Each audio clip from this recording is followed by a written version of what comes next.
Baiklah teman-teman sekalian, kita akan masuk kepada materi penulisan huruf alif.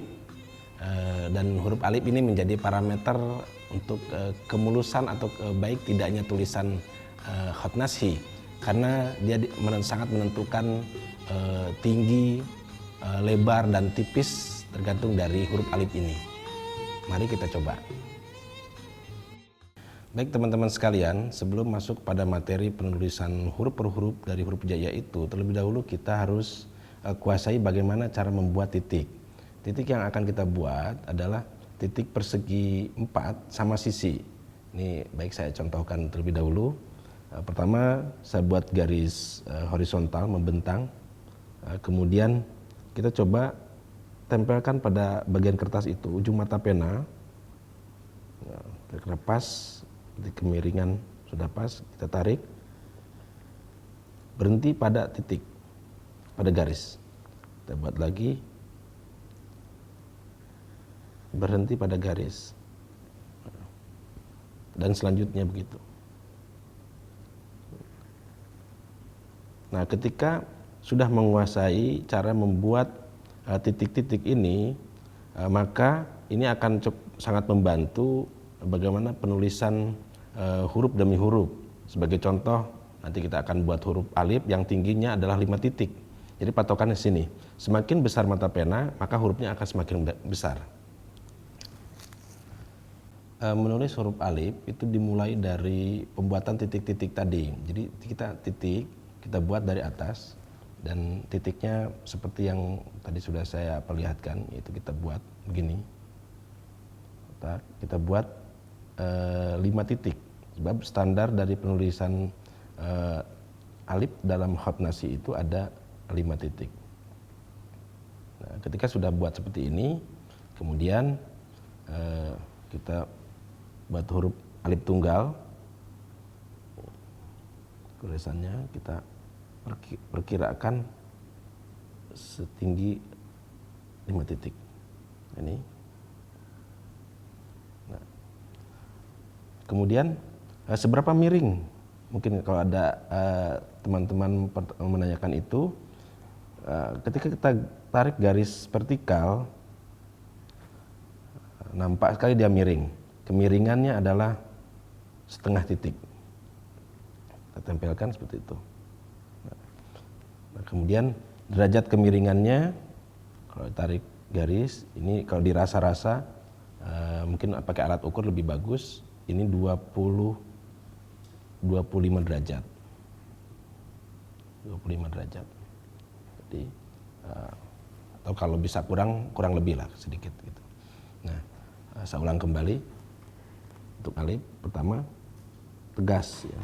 Jadi posisi mata pena tegas begini. Kemudian kita tarik secara perlahan. Ini harus irsal, artinya lancar. Tinta pun yang mengalir di mata pena harus sampai ujung.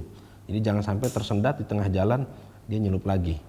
Nah, ini ada bagian yang di sini runcing, di atas tebal. Nah, inilah untuk alif tunggal, dan hanya satu bentuk alif. Kemudian ketika posisinya di akhir kalimat, alif memiliki 3 varian.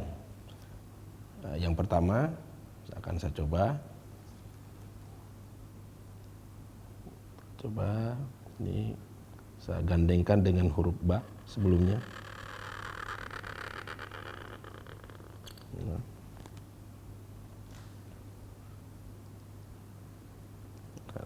Disinilah alif bermula, lengkung, kemudian meluncur ke atas, agak sedikit menipis, kemudian kita tekuk. Bisa kita haluskan bagian-bagian yang kurang rapi.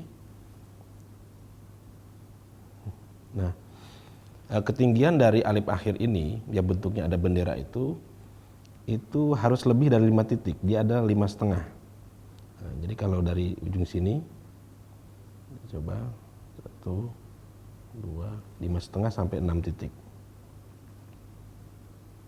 Nah, titik-titik ini menjadi penting sebab kaligrafi al-mansub atau kaligrafi yang berstandar ini berpatokan kepada titik-titik. Dia bisa dipertanggungjawabkan secara matematis. Ini tidak asal. Inilah ukuran dari alif akhir yang bentuknya seperti ini. Dia memiliki 6 titik. Ketebalannya jauh berbeda, sedikit lebih ramping. Ini yang pertama.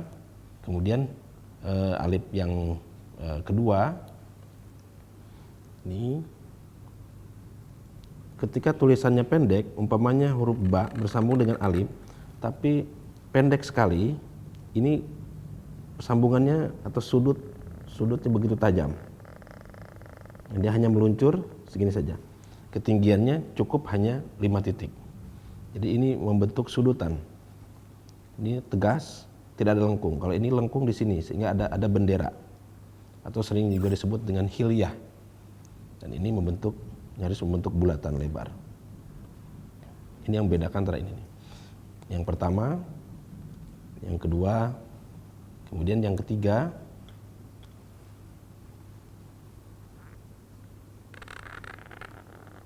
Lentur, hampir sama dengan yang pertama tadi. Yang membedakan adalah posisi di sini. Ketika tegak ke atas, dia diambil ke sebelah kiri, dia melengkung sebelah kiri.